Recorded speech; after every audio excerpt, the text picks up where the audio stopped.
پاکستان چاہتا ہوں جو ہمارے فاؤنڈنگ فادرز علامہ اقبال اور قائد اعظم جو ان کا خواب تھا، وہ خواب یہ نہیں تھا کہ ٹاٹا اور برلا کی جگہ یہاں شریف اور زرداری خاندان پیسے والے بن جائے۔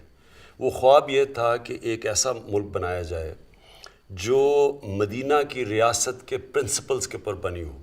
میریٹوکریسی تھی، اس میریٹوکریسی کی وجہ سے ان کے ایسی اوپر ایلیٹ بنی جو کہ میرٹ کے اوپر ایلیٹ آئی تھی کہ وہ ایک دنیا کی تاریخ میں بہت کم مثال ملتی ہے کہ نبی صلی اللہ علیہ وسلم کے پردہ کرنے کے بعد 30 سال کے بعد موروکو سے لے کے سینٹرل ایشیا تک وہ پھیل گئے۔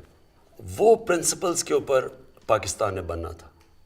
یہ بڑا ایک عظیم خواب کا نام تھا پاکستان۔ اب صرف عمران خان بلے پہ نشان۔